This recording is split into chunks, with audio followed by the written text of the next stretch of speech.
All right, all right, all right. Welcome to Believe Radio, which is a 24-hour inspirational gospel music station, amongst others. The Eyes of the Conscious Soul comes to you every Saturday from 2 p.m. to 3 p.m. I want to thank you for having patience with us on today. I am having to move some trouble over here. It says, oh, okay, not quite sure what's, oh no, what did I just do? Cancel.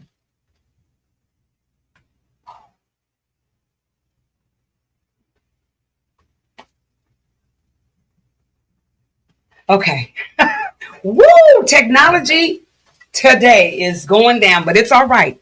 It's all right. I thank you again for your patience. And we're talking about revolutionary love today. So this is all good. This is how we have to have patience within times of needs and times of what we need to do for ourselves and for our community and for others. Again, I want to thank you for tapping into the Eyes of the Conscious Soul. Today's show is the Cafe Le Blue Lounge. It comes to you live every Saturday from 2 p.m. to 3 p.m. This is where you will hear 15 to 45 minute segments called The Corner. Each corner has a blueprint that is unique of its own. So we always ask you to kick back to fireside chats and be inspired by affirmations and inspirational messages. On the Cafe Le Blue Lounge, you can have the artist talk, where we showcase musicians, poets, singers, dancers, film producers, authors, comedians, gospel and R&B rappers from around the Bay Area to across the globe. They share their creative process and lived experience. The other part of the corner could be Why I Dream. We highlight and honor the inventions and creative work of today's brilliant mind, along with geniuses from our past. We are preserving African American history and culture in order to keep our legacy alive. The other part of the corner could be She Who Believes Takes Off the Mask.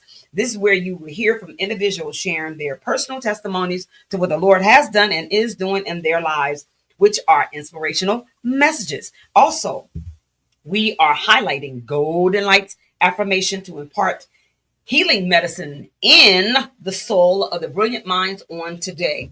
Every second Saturday of the month is the Medicine Hour with Mr. George Pearson. This is where we believe building a better tomorrow starts with us.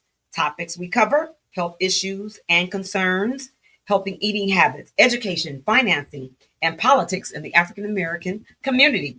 We believe taking care of our temple, mind, and spirit is essential to having mental wellness, healthy eating habits, and knowing that healthy thinking leads to a healthy way of living. Every third Saturday of the month is Education is the Best Medicine with Mr. George Pearson, founder and producer of Education is the Best Medicine. Education is the Best Medicine is a 501c3 nonprofit charitable organization, which is community-based, health educational advocacy based, and a resource-based organization that uses public media, resources, radio, newspapers, and church-based community health fairs to provide information and education. We believe vision is the art of seeing things yet unseen and bringing light to a very dark world. Every fourth Saturday of the month from 2 p.m. to 3 p.m. is the Lights Out Straight Talk Youth and Young Adult Radio Show with your host, Sistah B. Mellow, aka Ms.Barbara Howard, founder and producer of the Eyes of the Conscious Soul. And my co-host is Mr. George Pearson, who is part owner with the Eyes of the Conscious Soul. We have real talk conversations with individuals, organizations, community leaders, business owners, and community owners and people from around the Bay who are making a difference in their community.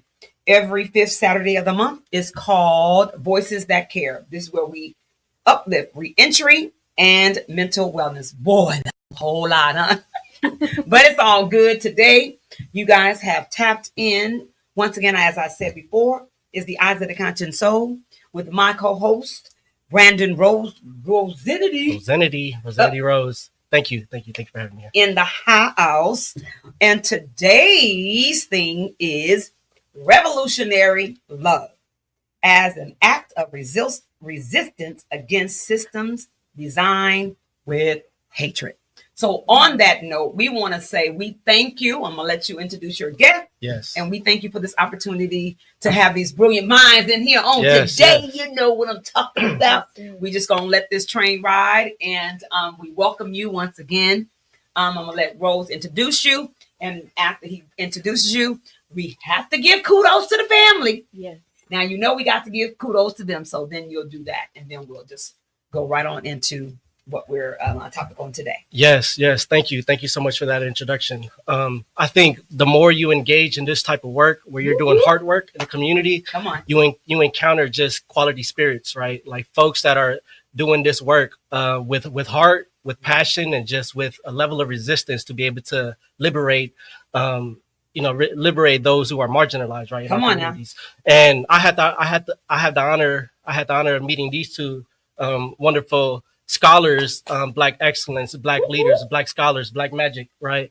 In grad school. So a couple months ago, we took a class together called The Art of Public Health. And I worked on class projects with these folks and seeing the wonderful work that they've done. I got some stuff for y'all. Yes. Very sacred, very intentional. They've led their own projects in the community, and I can't wait to hear more about it. But please welcome Agere and Osagie to We Believe Radio. We thank you. We thank you for being here. But you could just speak as you please. The ancestors are with us on today, and this is who pushes us to do the work that we're doing. So we are lifted by them, and they're proud of you, as I can say. They are so proud, and I know your families are proud. And we definitely want to make sure that we uplift your village. And y'all, whoever want to start, say hello and thank y'all. Thank your village. Yes. Wow. Thank you so much for the kind words and for having this space. My name is Agere. I come from, I'm a first generation Ethiopian American based in Los Angeles. Okay. So more specifically, South Central Crenshaw area. And the conversation about ancestors and giving thanks has been coming up so consistently. Can I get a high five over him? I just feel like this is an affirmation, and that's just spirit leading and talking through you and my ancestors. So I appreciate you for having this space. For sure. And I think for me, the first person that comes to mind is my grandma. My grandma. Yes, my grandma. I never got to meet any of my grandparents, but I did feel just a connection to her.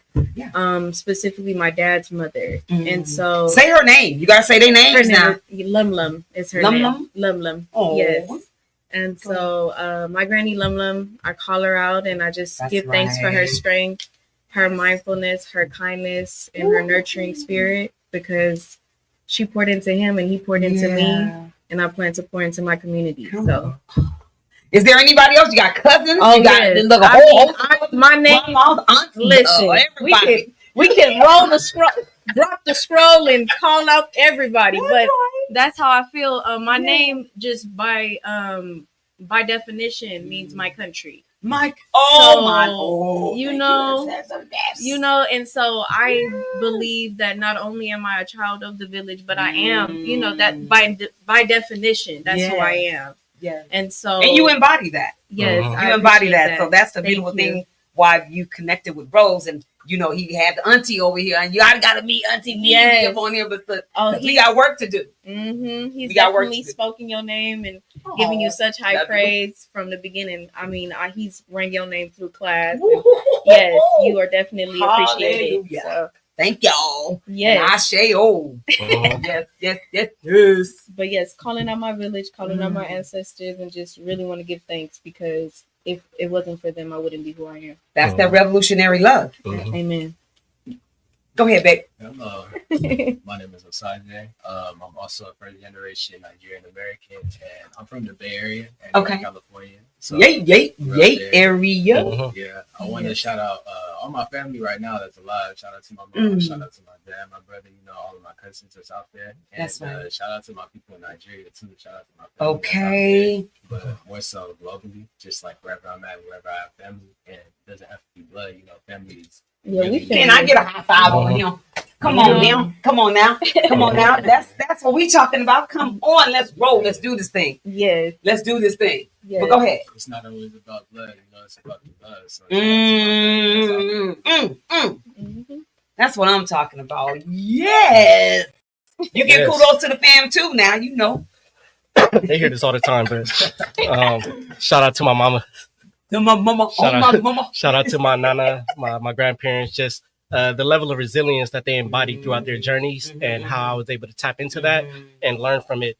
And also just the intergenerational wisdom that I've been able to tap into through them. Yes. And just being able to embody that, especially in this day of age, has been such a blessing because I'm able to navigate barriers that I thought were unattainable, right? So yeah, shout out to all of my family that are navigating, just their own challenges as well, but still keeping that, that good spirit and that good heart in what they do. That's us. That's what we do.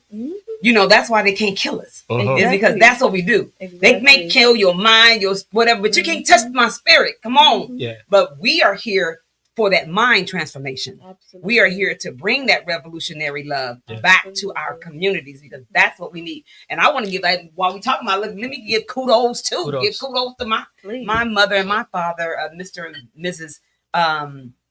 Ernestine Howard and Willie Howard.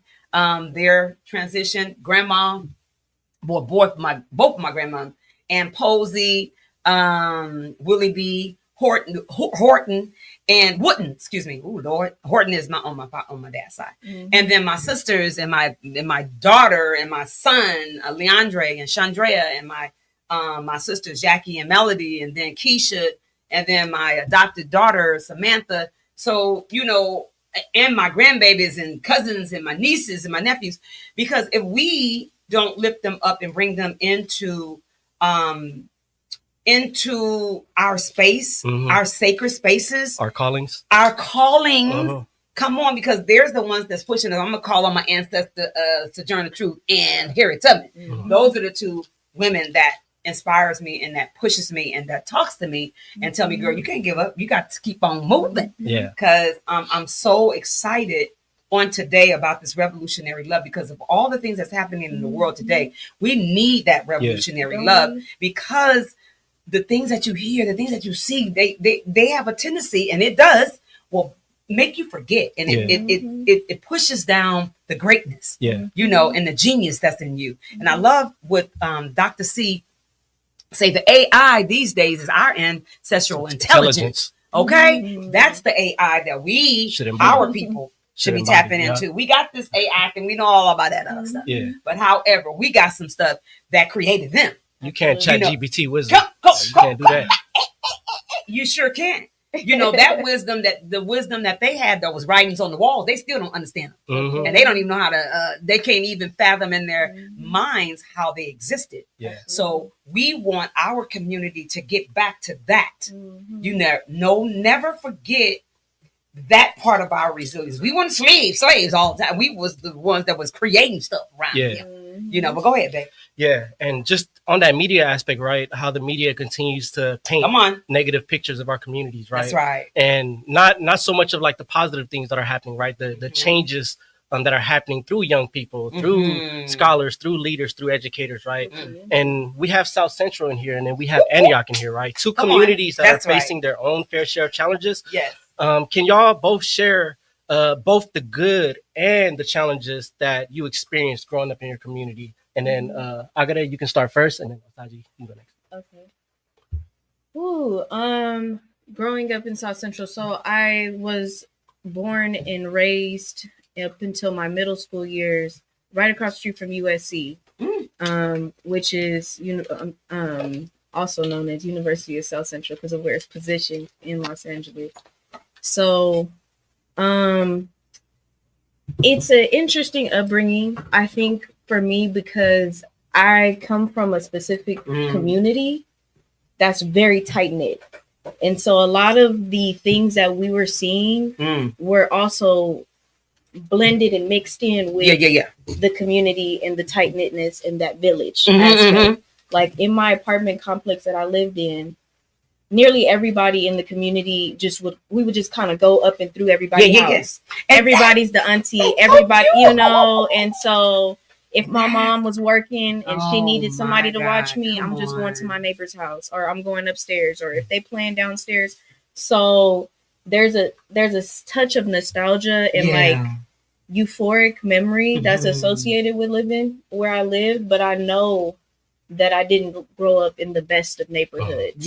Because, thinking about grocery food access, thinking about just the barriers to getting like proper healthcare in general, or that fear of healthcare in general too. So I think for me, and then just growing up in the hood, it's like there are just things that you don't realize are problems until you leave an environment or you're exposed to something better, whatever better is. But so they're just things that I didn't realize impacted me until later on. But, and in that piece over there, what you were saying about the village and everybody living in close proximity to each other. My mom didn't even want to leave the apartment. I know she didn't. When we got the house, she was like, it was a conversation between our family, because it's like, I'm leaving. Her sister lives in that apartment complex. Her the village is blood, the support is there. And so it's like that was an adjustment too. So, but it was a difference. Yeah, that was when I noticed there was a difference when we moved into the house. And what I was thinking when you said it, I'm imagining and looking at the richness, the rich connection of family and a community coming together. And it's like, hey, you run upstairs, you go over and everybody just having fun. Everybody, even though we were the condition, the neighborhood that we're in, but the love that revolutionary love that we brought, that was there. I can see it as you were explaining it. I'm like, oh my God, anybody would want to yearn for that and want that for our community, for our people. Absolutely. Getting back to, people think, oh, you got to go over here and you got to buy this house and you all buy your doggone self. But you know what? I'm finding that you yearn, us as humans yearn to be with other people, especially like-minded people and the people that love us, and love you and all that. And understand you. So that just brought to me, I'm like, oh my God, that was a comfort of love, that I heard. And I'm like, and I wish and pray that a lot of our communities and people would be able to experience that. But go ahead. Me too. Oh yeah. So growing up in Antioch, it's kind of like the inverse of what like a lot of people would think with community, in the sense that it's not like community as in we really like grew up with them. A lot of people moved there, and you don't really hear that story about Antioch a lot, about like the good parts, but you hear a lot about like people moving there just so they could stay in the Bay, That's right. The good part is that you're still in the Bay, you're still like close to your family and all of that. That's right. And the greater like part of it is just that there's an opportunity there as well. Opportunity to make yourself in the Bay. So with that community and like a lot of people that are like resonated with the Bay Area experience, people from Richmond, Oakland, San Francisco, albeit they have their differences and disagreements, there's still like a sense of community in that, like, we understand how to navigate this environment, especially this environment that at the end of the day, like a lot of structural things wasn't like built for us. You know what I mean? So like just having that experience and not being in the communities that, they've experienced more intense experience of like, gun violence and disputes, all of that thing.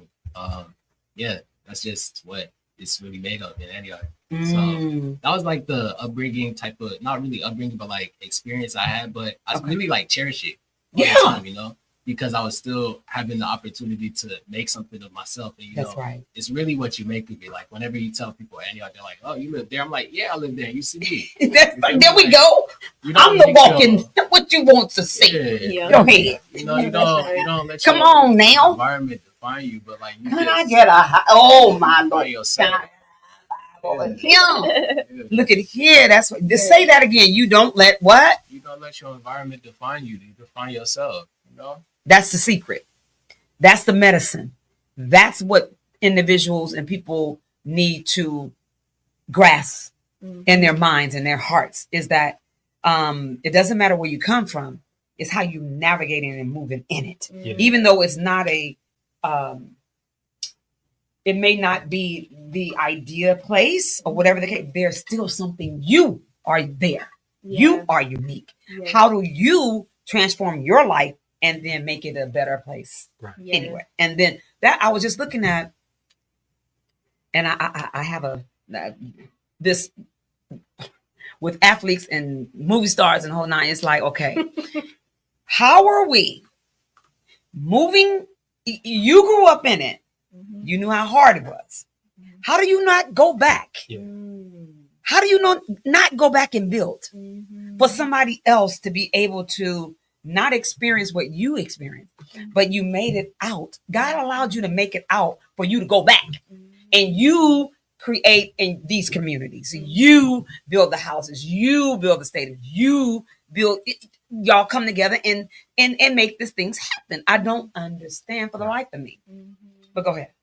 Right. What's your next? Thank you for that. That's a good segue into the next question, because just knowing both of y'all, Agere, you're really passionate about just reproductive justice, right? And maternal health, right? And then Osagie, you're really passionate about just addressing the impacts of displacement and gentrification amongst the Black community, right? Osagie, you can start first. And then Agere, you can go next. What sparked the warrior and the healer inside of you both? Was there an experience that y'all went through that triggered your calling for that work? Or was it something that over time came with expanding your lenses and your mind to be able to recognize what was happening? I appreciate that question. That's real. I would say it's a combination of both, but really the experience, like when it clicked in my head, was my senior year of university. I went to San Jose State, and I had a professor. Her name was Dr. Wendy T. Williams. She is shout out to her. Yeah, Okay, I was gonna say that's the beauty. Give us some kudos. Yeah, Kudos out to her. Yeah, shout out to her. But her class really like kind of revolutionized me in a mentality type of way, because I learned about redlining and like A lot of kids don't know about that. You know, the real impacts of it in Oakland, specifically in the Bay Area. And it's kind of like the whole reason why a lot of people move to Antioch to begin with. There we go. Because those same red line areas, they're like getting gentrified, or a lot of people are getting displaced because of gentrification, because of rising, you know, property taxes or costs of rent and living. And then they go to Antioch, you know, to like not really have that experience of, you know, poverty, and then stuff recreates itself again, because a lot of people from those same neighborhoods moved there just because, you know, those areas were like tempered with through redlining. So that whole like rabbit hole kind of just like revolutionized me. And shout out to her class. That's so right. Yeah, I really just all of the research that I've done in like university, I've like dedicated to learning more about that and how to like make a change. Like even with the freeways, there's more action towards like the 980 being torn down. Yes. Like, give it back to West Oakland, you know? Yeah. Like how it should be. So just how to like really get into those types of matters, like that's what I really put myself to since that moment. So yeah, shout out to Naja T. Shout out to her. And that is the Vision 980, which you were talking about, them tearing it down. Matter of fact, because I'm in a process of preparing for my Oakland's Juneteenth, and they were one of the vendors that I'm reaching out to. They were there last year, but they'll be back again this year. Yeah, but go ahead. All right. The warrior in me, I think, again, going back to ancestor. My dad is a revolutionary. He walked from Ethiopia to Sudan as an act of liberation for his people. Yes. And so say his name, please. Tashala Alabash. Tashala Alabash. So my last name. Where is he? Is he local? Is he where is he? He's in Los Angeles. Okay, we gonna say hello. Kudos to you, Dad. Shout out to him. Shout out to my pops. I love him. He is me. I am him. That's right. Spiritually and physically, like in face, I have his copy of face. But so I think the warrior has always just been implanted in my DNA. Yeah. But as far as reproductive justice goes, that was really fate, because what happened was I remember graduating, similar to you, graduating undergrad, not really knowing what I wanted to do, but I knew that I wanted to go into something related to Black health. Yeah. And just the wellness of our people. Yeah. And so I talked to my professor. Shout out to Professor Portia Jackson. She graduated from Stanford, taught at my school, Cal State LA. And she was just like, look at some community orgs that are doing some things in your area. Because you live in Lamar Park. Lamar Park is an affluent Black community. It's like the Mecca for the Black folks in Los Angeles. So she was like, you know, there's got to be something there. And I stumbled across an org called Black Women for Wellness, which is literally around the corner from my house. Never knew about it. Wow. So I reached out for volunteer opportunities. They had a reproductive justice conference that they were doing annually, and I just so happened to fall in line to where they needed that. Look, you, the ancestors aligned you with that.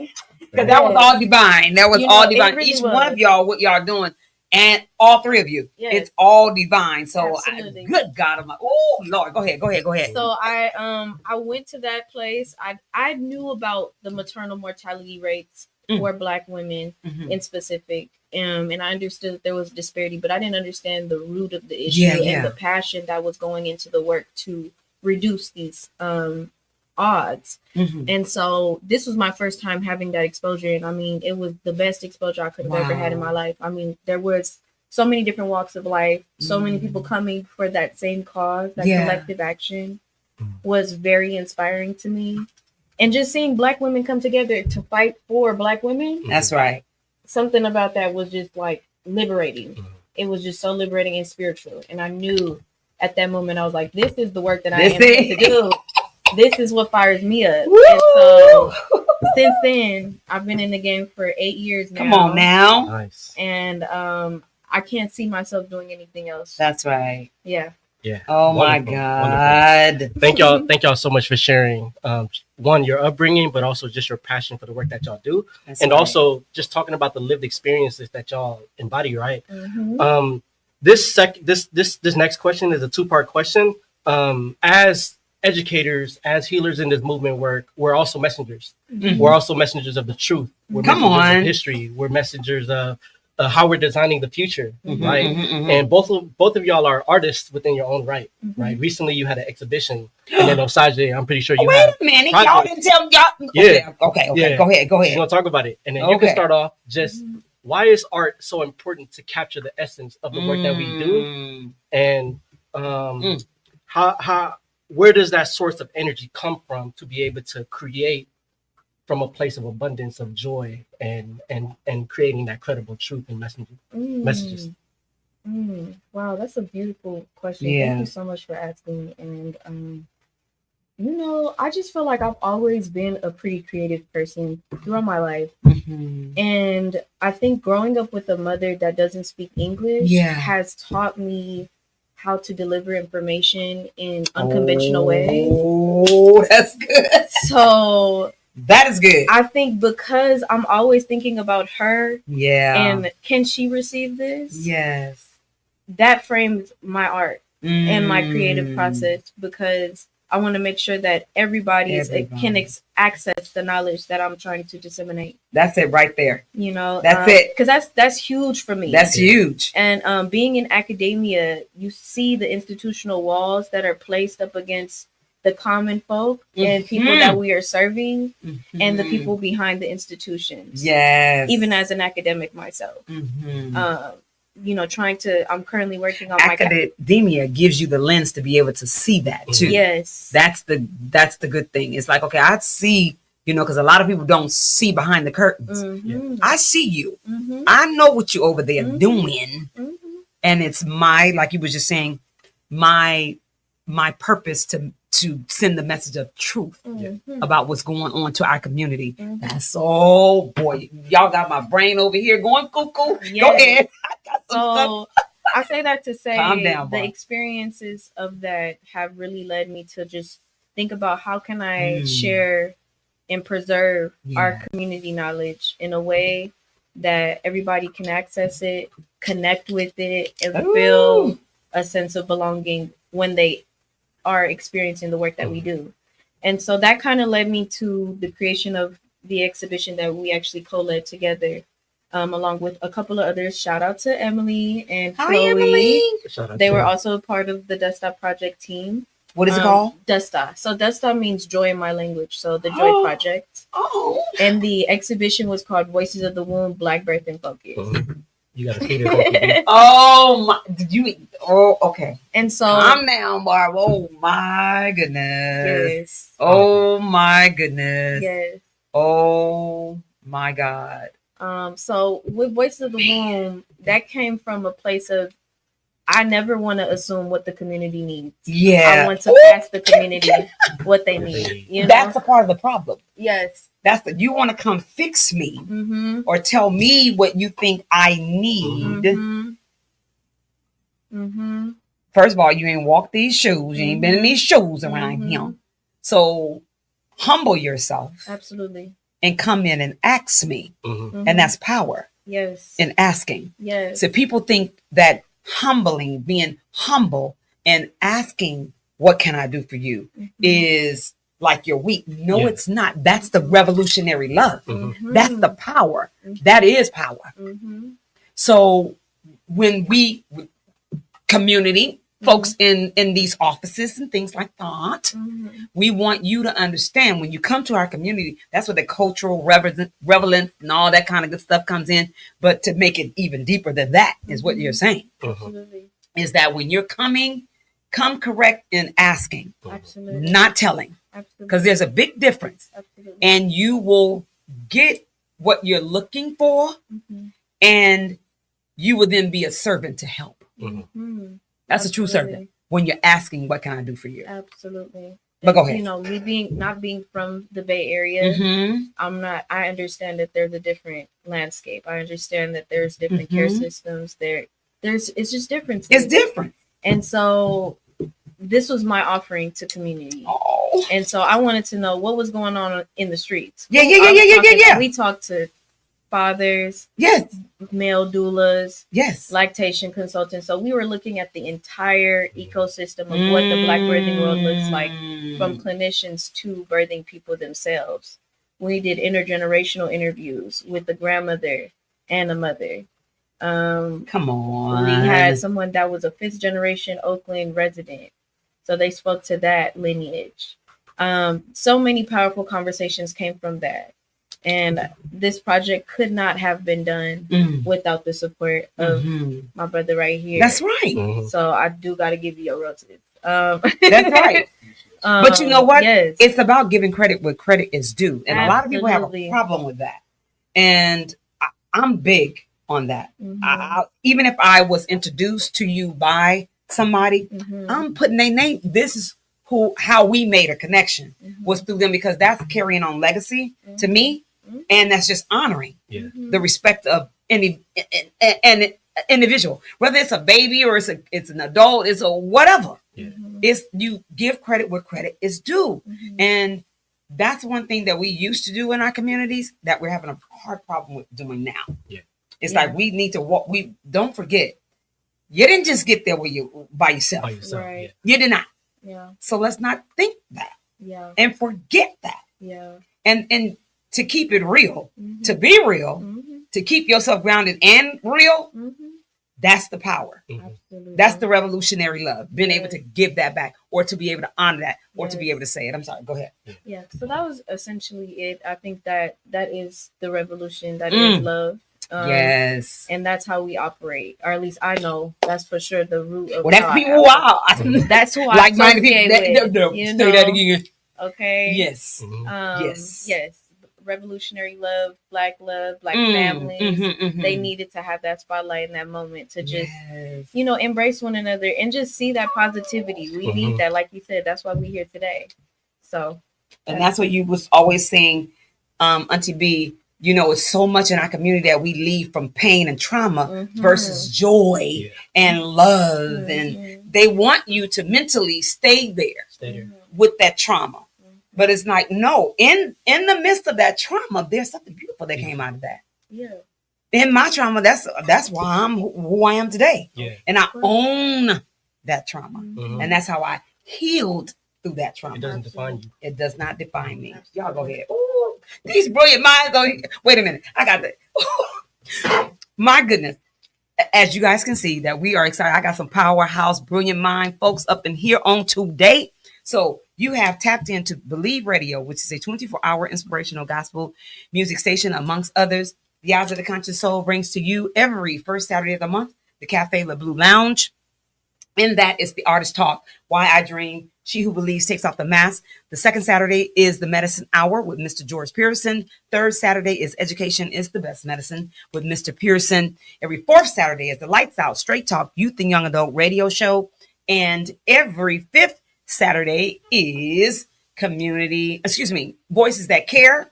And we highlight reentry and mental wellness. And on that note, I'm going to pass it back over to my nephew. Go ahead. Rosenity. Yes, we're gonna actually pass it back over to Osagie to share from his point of view from that previous question. For sure, yeah. I've always been a creative person as well. That's just how I express myself. That's right. But like bringing it to the way of like getting it to awareness of people. Yeah. You know, that's something that's really interesting to me as well. I never thought that was really possible. And I used to design sneakers when I was younger. I even got the attention. I would just like do things I was really like passionate about. And at the time, it was like where people were from. So I'm like, oh, you told me you're from Richmond. Okay, I'm gonna do a Richmond shoe. You told me oh my Richmond, God, I'm gonna do a town shoe. That was creative. You gotta see that too. You gotta see it. Oh, he gotta have this stuff at Juneteenth now. Yeah, it's the both y'all gotta have y'all got it on me. Y'all got spots on me. Oh my God. Go ahead.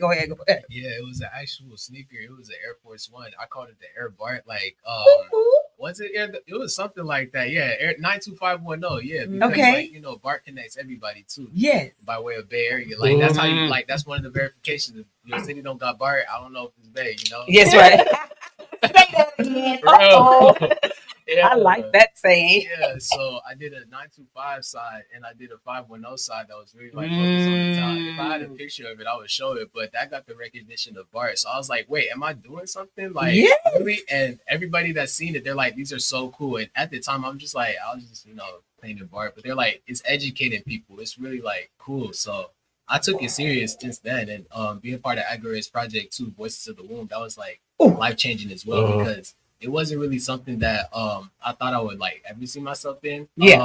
Granted, because the field is like such a contrast from what I've been studying, you know, maternal health. But just the fact that there's like a place for me in that village, in that area. Yes. It meant a lot to me, even so much as like because if it wasn't for y'all, we couldn't handle babies now. I mean, you know what I'm saying. I do. I say give kudos. I say give credit where credit's due. Absolutely. Come on now. Y'all important. Okay, y'all important now. Go ahead. Real. But yeah, just I've never seen like anything that her idea was that was been put on in the Bay Area. So I was like, yeah, no, we really got to do this, especially in the town too. Like that's real. So that was really meaningful, and it's always meant something to me to be creative and expressive, but still be able to connect with people on an educational level. You know? Yes. And from hearing these two, just like it's raising just the importance of our interconnectedness, right? Our interconnectedness in this fight, in the culture, in the community, and how everything ties into each other, right? Our collective liberation, our collective knowledge, and our collective act of resistance all play a role in tearing down systems that were designed with hatred, right? So just this whole a building of solidarity, and bringing others to the table. Just the diversity in the amounts of knowledge that was included in this project was really very grounding and also empowering to those who might have felt like they might not have had a voice in a project like this, right? So being able to lift up multiple identities, right? And this is getting into my next question. Just we always talk about sacred identities, right? Whether it's religion, whether it's your community, whether it's your culture, and all of these other elements that make up who we are. What are some of those sacred identities that you hold close to your identity, and how does that play a role in the work that y'all continue to push and humanize others? Well, I am a Black woman first and foremost. Come on, and me too. Okay, and I loved it. Go ahead. To be. I'm Ethiopian American, so definitely shout out to my village. That's right. Home in Gondar, Ethiopia. I definitely bring that revolutionary spirit with everything that I do. It is the work that I am here to do. That's right. And so that identity is very sacred to me. And I think those pieces of who I am, being a Black woman, being a revolution, the intersectionalities of my identity all boiled together into a nice fun little gumbo of Black excellence. That's so, I think it reminds me to always keep the fire going. I think it also reminds me to be kind and empathetic and listen to my community because we don't do that enough, especially people that are in the seats that are higher up. So just keeping that humble servant mentality. That's right. That those are the pieces for me. I think that ground me at all times. The gratitude that I have for my people and the people that I serve, because I'm grateful for them too. Yes. And the gratefulness that I have for what has been instilled in me because of my village and everyone else. Beautiful. Yeah. An identity that sticks with me, of course. I'm Nigerian American, but more so I'm a Black man in America. I'm educated on top of that, so like that means a lot. Say that again. Come on, graduating class. Come on, okay. Put your stamp on that. Yes. You know, say that I'm like educated to the point where I want to bring awareness and not just say, I'm educated and I'm better than somebody else, but more so like uplift others. That's right. You know what I know. That's revolutionary love. You know, legitimately revolutionary. But that's one of my identities, really just being an educated Black man. I'm like that's what this country fears. Yes. Educated Black men. So really just uplifting others as well as, you know, being humble and, you know, being humble while you're at it. I'm not better than nobody else. I'm so proud of you all. Go ahead. Amazing. I'm just over here just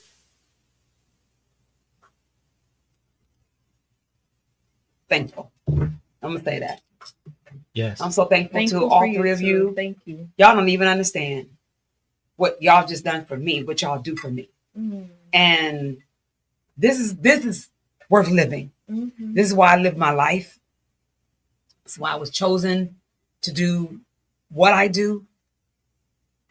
This right here, to see this, and I get to see it in my time. I know my ancestors are like, thank you, but I'm here. I'm present with you and saying thank you. Thank you for everything that you've been through, just everything. I salute y'all. Thank you. Go ahead. Thank you to you. Thank you, Auntie B. We always talk about just the legacy of our ancestors and how we carry that spiritual torch and talk about ways that it ignites, right?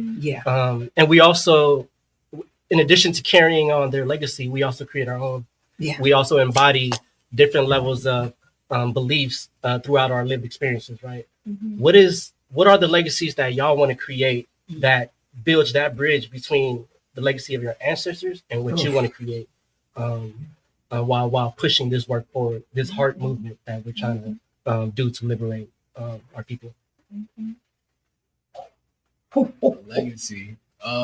Just a legacy of being great, but beyond being great, you know, being the best versions of ourselves that we could be, and, you know, using those resources that we have to build our community better. So, you know, putting down all of the like trivial things that happen in our community, like, for lack of better words, tribalism, just like things that, you know, we could come together. We just come together and actually, you know, build something greater than what people want us to skirmish over, you know. That's going to be the greatest legacy for this generation. That's right. You know, for lack of better words, honestly. Oh. Go ahead. I think for me, I want to continue to push the reproductive justice narrative. I mentioned it briefly, but I think it's really becoming more and more relevant to my life and the work that I do. Reproductive justice calls for three main things. The first is bodily autonomy over what you want to happen to your body. So knowing your rights, knowing what you can say, knowing how to advocate for the things that's why we have education is the best medicine. Okay. This is Mr. Pearson. That's his lane. You know, boy, he tell you make sure that he's a physician assistant. So he's been in practice for over 50 years. He's like, advocate for yourself. You go in there. You know more than what they sitting there want to learn about you. But No, you. And you are in control. And you are in control. You know, there we go. And reminding our community that's very important to me. Power and autonomy.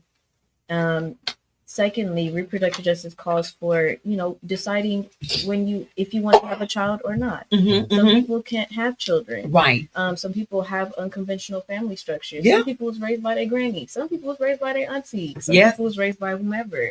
And so, and that goes into the third piece, which is raising your child, being able to raise your child, having the privilege of raising your child in a safe and sustainable environment. And so those three things make it to where those are like my foundation. That's my foundation for what I do and how I serve. And so that is my grounding force for sure, without a doubt. And it is infused in everything that I do. Absolutely. So yeah. Intentional. Very intentional. Intentional. Very.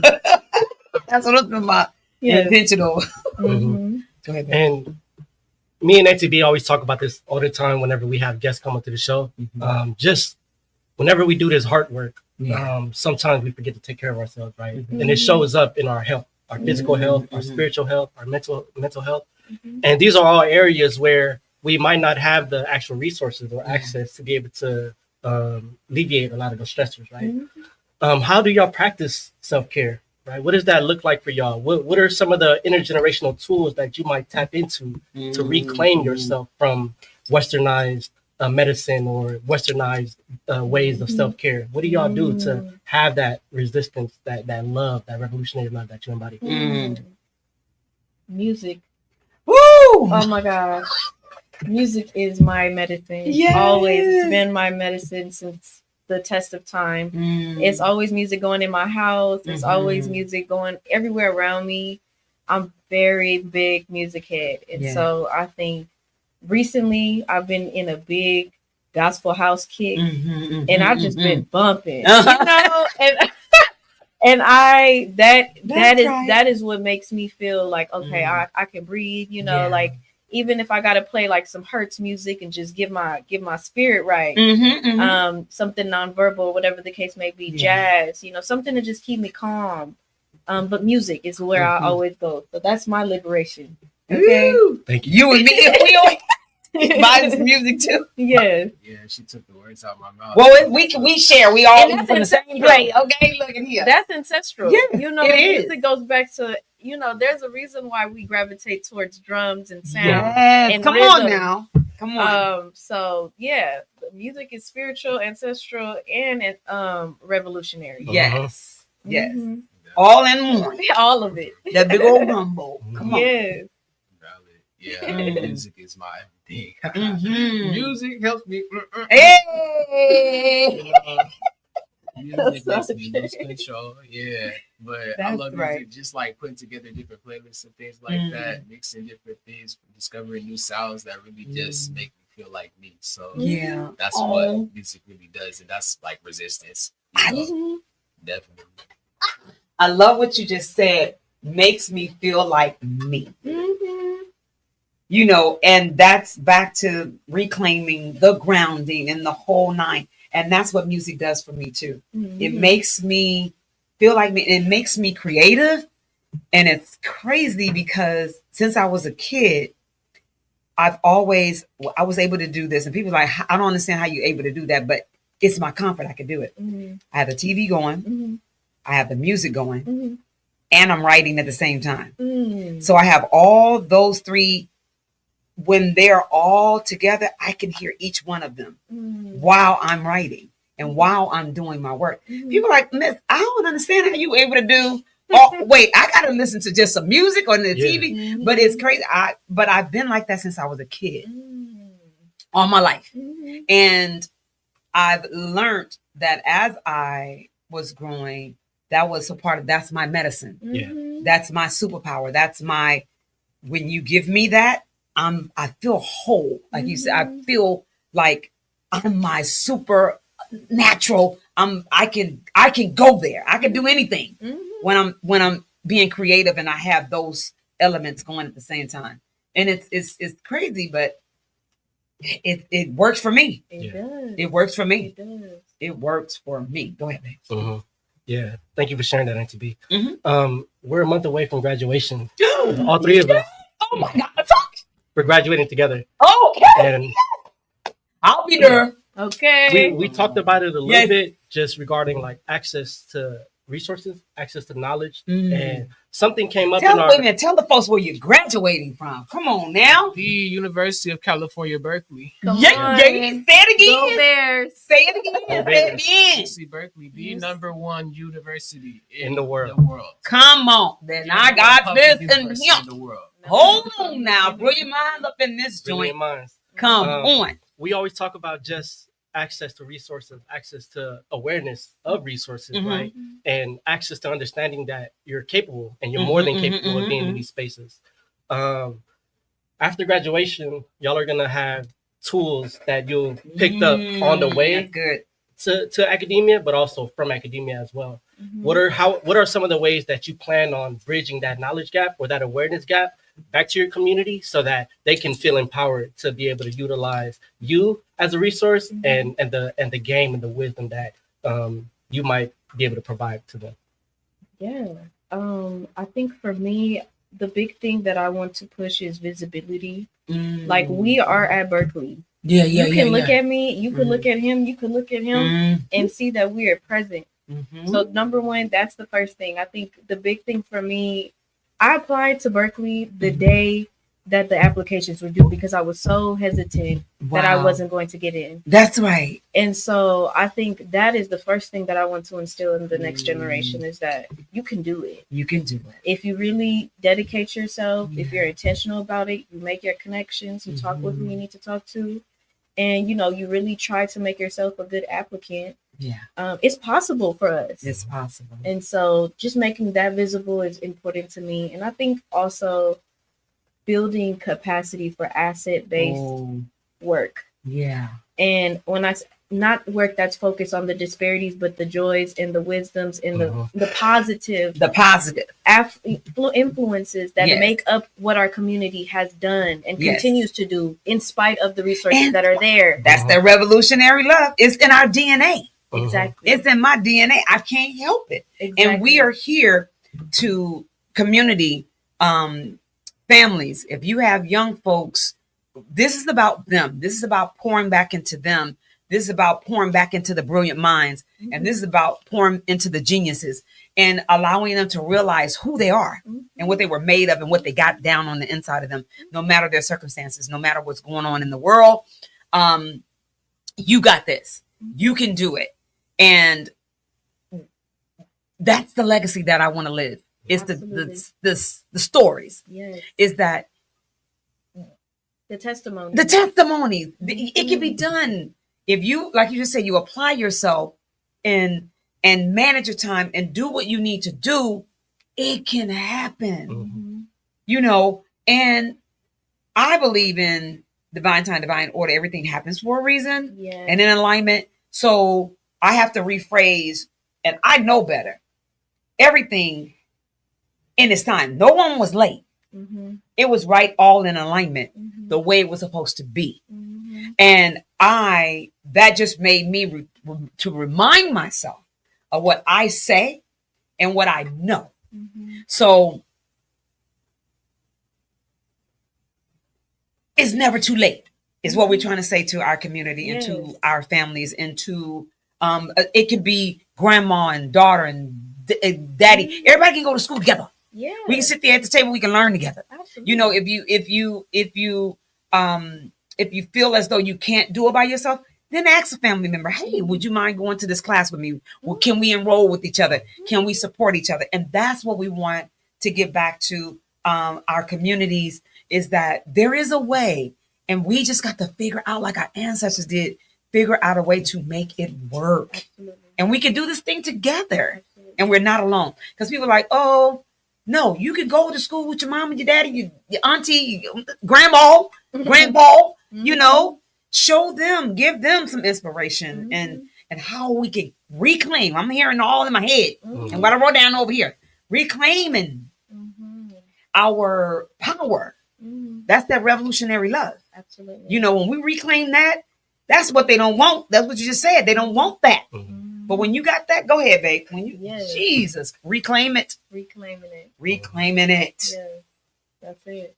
Yeah. That is. Go ahead, babe. Yeah, I want to be intentional with that as well. Yes. Tell them you can do it too, because you really can do it. It's not even like you can do it too. You can do it. There we go. Say that. You can do it. So just whoever I cross paths with that really needs that aligns with that background and everything. Like, just deliver that message. And beyond that, use what I learned to like be the change that I want to see. You know, it to the capacity that I really can. You know, in whichever environment, that could be a really big capacity. That's right. I'll make the right moves. So just having that in mind wherever I go and being intentional with that message. Yes. Go ahead. Yes. There's so much power. So much power magic up in here. It's like if y'all can, I know y'all can feel the radiance coming through the radio waves, the being able to see us. Black excellence. You know, excellence. Whatever your nationality is, we're talking about being able to plant seeds that will give you what you want, be around the positive people that you need to be around, like these brilliant minds that's here together. Come on, community. You can't tell me that just by listening what you just heard today, if we don't have a bright future. Right. Y'all, that's why my heart over here is full, because I'm like, yes, this is what our ancestors been dreaming for, and what they died for. Let me keep this freaking all the way real. All of the ancestors died for just this, to be able to see you guys in positions to be able to give back and uplift our community. And nobody else, like I just heard ain't nobody coming to save us. Right. We got to save ourselves. Yeah. Go ahead. And it's really a reminder of like the importance of solidarity. Yeah, come on. Just understanding how to be in solidarity with other groups aside from your own. Come on. In ways that it makes sense. That's power. Right. And also being okay with not knowing everything and learning and being a student of life. Right. This last question for me is what's next after grad school? What's next after grad school? Yeah. What are some of the things that y'all have in motion so that the folks that are listening could possibly support and probably help y'all kick it off? What's next? I am going to be dropping the audio for the interviews that we conducted for Voices of the Womb soon. I know it's been a little delayed since our right on time, but what you said, alignment. Come on, give me that. Yes, and right on time. Yes. I have been working pretty diligently on trying to get all of that edited and ready to go for the people to hear, because we have some really dynamic conversations that folks can learn a lot from, and so excited about that. It will be found under the Desktop Project, THEDESTA PROJECT. On Instagram. That's currently where we're based right now. And we will be back active soon. Ooh, that was a mouthful, but we will be back soon. And I'm gonna be with y'all on social media. And so that is what I've been working on, and just trying to make my name known in the Black maternal health space here in the Bay Area. I'm working with Beloved Birth Black Centering currently. I need to introduce you to the Bay Area Black psychologist. All right. Dr. Patricia Nunley. Yes. I got it. Okay. I got some folks for you too. So I'm open to all of that. Yeah. All connections are welcome. Definitely want to uplift the work at Beloved Birth Black Centering. Yeah. They're doing some amazing Black health ecosystem framework kind of thing. So they tackle in so many things. It was a dream to be a part of and to be currently a part of. Oh. So that's what I've got going on. Tell me. Yeah, I don't have nothing to shout out, but yes, you do. You. I was about to say, be on the lookout for my name. Hey, that's what I'm talking about. Yeah, that's really the plan, just to continue being the best version of me and like enrich this area with the knowledge that I know. Like it's kind of dwindling, the amount of people that really know about just the Bay Area in general, the history before like present day. So really just using that knowledge to make it better in this day and age in whatever way I can, in whichever environment I can that's out here, whether it be Oakland or Antioch or any city that really has a community that needs that. That's right. And you just said if they don't have a BART, Shout out Look, to make that Shout out connection, say that again. Look, that should be your slogan, and people know you by that too. That's your name. Like if you ain't got the bar in the bay, you ain't. No, kidding. Go ahead. Yes. Thank y'all so much for like tuning in. Yes. We don't get opportunities to really showcase or highlight just the beautiful magic that happens in our community, the dreams and ambitions that they're going to accomplish pretty soon, right? And get started on. This is our act of reclaiming is whenever we can have guests like this come to the radio station and speak about just their experiences, but also how they're planning to revolutionize our act of healing and our resistance, right? So thank y'all for tuning in, and please find ways to support them. Yes. And we're graduating in 1 month, and see y'all soon at graduation. Ooh. But then again, as Rose just said, the Eyes of the Conscious Soul was created just for this. Just being able to have a platform to bring in individuals in our community and tell their story, because can't nobody tell it better than you, you know. And I always tell people, good, bad, ugly, challenging, your story counts, and it builds you into who you are today. So can't nobody let nothing stop you from being you, your authentic self. And that's what a lot of people in our community run from, because of course there's situations and things that don't allow us to find out who we actually, the genius that's in me, the brilliant mind that's in me, but that's what we're here for. So thank you for tapping into Believe Radio, which is a 24-hour inspirational and gospel music station, amongst other. The Eyes of the Conscious Soul brings to you every first Saturday the Cafe Le Blue Lounge, Artist Talk, Why I Dream, She Who Believes Takes Off the Mask, and every second Saturday of the month, is the Medicine Hour with Mr. George Pearson. Every third Saturday of the month is the Education is the Best Medicine. And then every fourth Saturday of the month, we have the Lights Out Straight Talk Youth and Young Adult Radio Show with the Doc, with the Voice, the Prince of Hearts.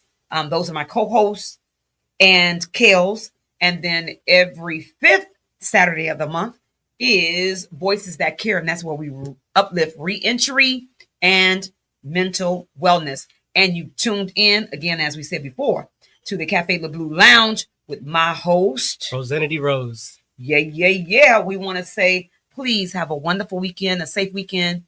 Connect with somebody.